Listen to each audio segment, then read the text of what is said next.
Hello everyone, and welcome to Moments in Medicine Live. This is a weekly chat that we host on Nebraska Medicine's Facebook page every Wednesday at noon. I'm Heidi Woodard. As we begin every segment, we want to remind our viewers that the information contained in this chat is to be utilized for informational purposes only. For specific questions regarding your medical condition or your treatment plan, we advise you to consult with your own doctor. So joining us today is Dr. John Franzen. He is an addiction psychiatrist and the director of the Intensive Outpatient Program, or the IOP, at Nebraska Medicine. Thanks for joining us. Thank you very much. I'm happy to be here. I say the addiction psychiatrist versus psychiatrist. I noticed you had that extra word in your title. So what's the difference between those two? Yes, so an addiction psychiatrist is somebody who's trained as a psychiatrist, but also in addiction medicine. So I'm board certified in both psychiatry and addiction medicine. Wonderful. Did it take a lot more schooling to achieve all that? Sounds important. Not terribly too much. Oh, good. So, yeah. And remember, everyone, while you're listening along, you can always ask questions in the comments section below. So, second question. Nebraska Medicine has a relatively new IOP, and I defined that at the beginning, the Intensive Outpatient Program. Can you explain what that program is, as well as the types of services that are offered at the IOP?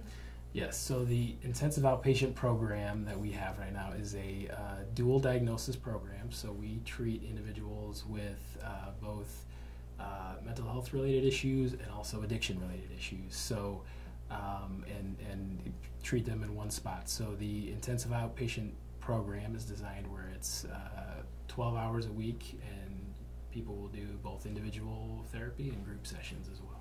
And I know we talked in the past, family members can be part of this as well? Absolutely, yeah. Family members can definitely be a part of it, and if that's a possibility, we encourage folks to do that. Okay, so 12 hours a week.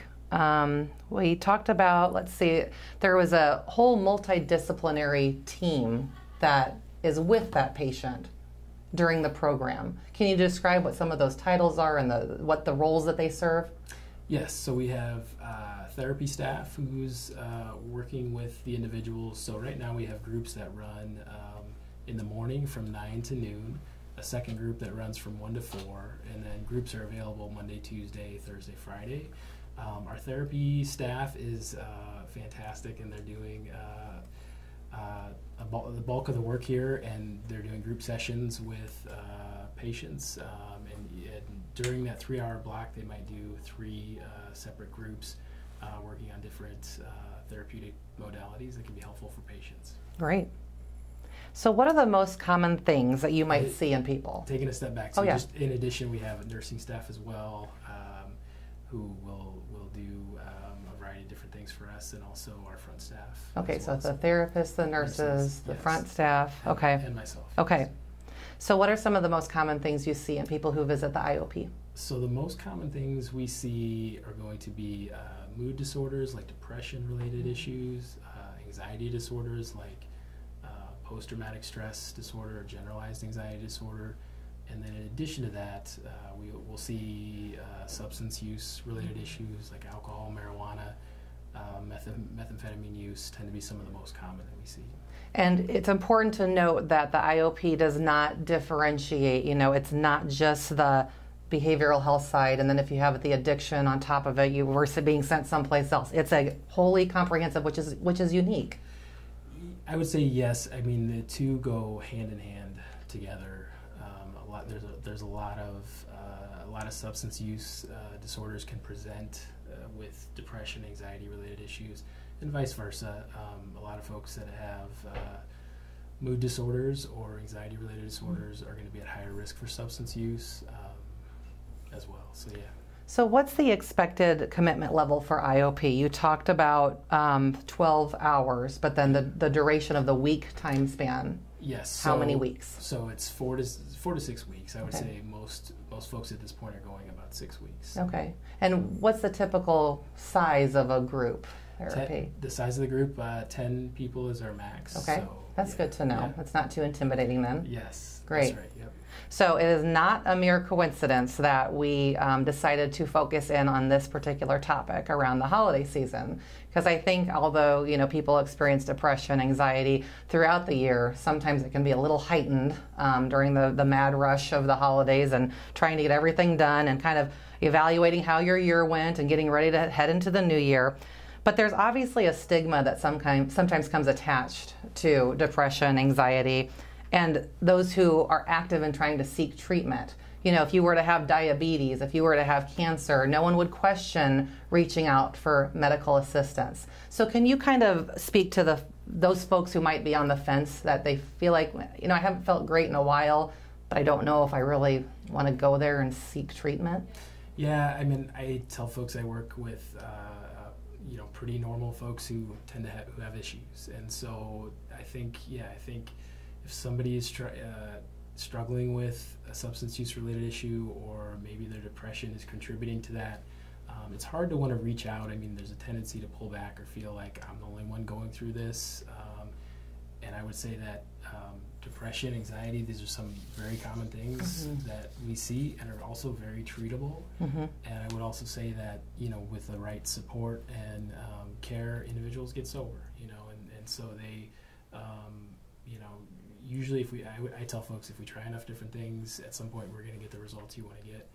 And these are things that we see on a daily basis. And so my suggestion is working with folks who have had experience with kind of getting the results you want to get, or with folks who've kind of done what you want to do and get sober or get healthy. That's a good strategy in order to try to get the results you want to get. And within our department, there's also different levels of care. So I'd say there's intensive outpatient is one level of care. That's 12 hours a week. We also have outpatient addiction services as well, which is a lower level of care, but is very helpful for a lot of folks. And sometimes you're not quite sure where they need to be, but developing this continuum of care, I think, is important to Nebraska Medicine and can help a lot of different people. So. If I were listening right now, I would think, Nebraska Medicine does great work. Sometimes people get a little intimidated by the size of the campus. Where do you go when you want to visit the IOP? Yes, so we're on the 7th floor of the South Doctors Building, and so it's part of the whole Nebraska Medicine Center, but it's not in the main hospital section. So usually it's a smaller part to get to. Sure. I found them. If I found them, anybody can find them. Yes. So I think one of the biggest motivators is you just need to tell yourself it's okay to reach out for that help. Absolutely. And I think it's very common to want to pull back, withdraw, and isolate if you don't feel well, or especially if you don't feel well, using substance use as a way to feel differently or to cope can be a very common strategy. It never fixes anything, never makes anything better. If it's regular enough, can make things worse. And so, reaching out for support with professional programs that work with these things on a daily basis can be very helpful. So let's shift to kind of a tough topic, but one that we need to address, and that's the amount of folks who feel like maybe suicide is their answer. And do you think that suicide is on the rise? What are you experiencing from your standpoint?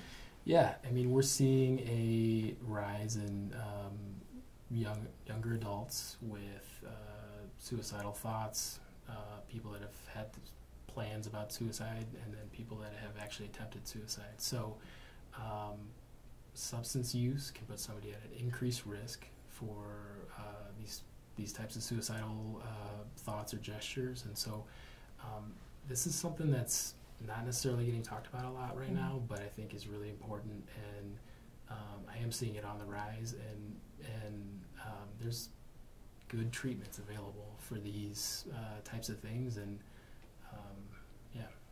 I think sometimes just getting out of the negative thoughts of your own head and just speaking with someone. I know with the rise of technology, we all feel connected, but the amount of one-on-one connection. I don't know, and especially my kids, the younger generation, it seems like it's going by the wayside a little bit. And I just say, I mean, just during this talk, you're a very calming presence, Dr. Franzen is, and I think so much as we undervalue the importance of just having conversations with people. Yeah.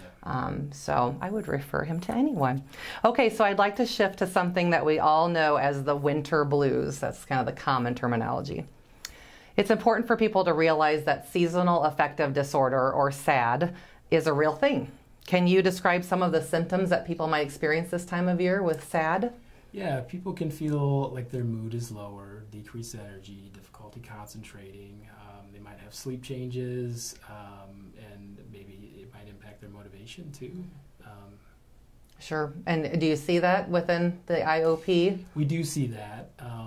I would say if things get, sometimes your outpatient provider might be able to navigate or help manage some of those things, but if they get intense enough or to the point where there's depression, major depression going on, then yeah, we absolutely see those things. So if someone identifies with some of those symptoms that you just described, what are some of the treatments that are available for seasonal affective disorder? Yeah, some people do light therapy, but also I would say good habits, like daily habits, which can be hard to do during the holidays, but exercising, a healthy, balanced diet, with fruits and vegetables. There's evidence for mindfulness type practices out there, and also getting connected with your support system, friends, family,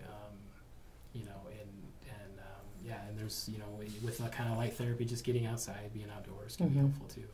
Hard sometimes this time of year, Absolutely. like you said. Yep. Well, Dr. Franzen, thank you so much. Again, he's an addiction psychiatrist. He's the director of the intensive outpatient program at Nebraska Medicine. If you have an interest in this, if you're kind of, again, one of those people who are on the fence, that maybe hopefully this talk convinced you that, yeah, I might just have that initial conversation, you can always schedule an appointment for an evaluation.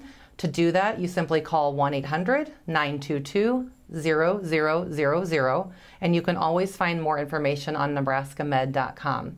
Again, I'd like to thank you, Dr. Franzen, and hopefully we'll see you next week for the next Moments in Medicine Live.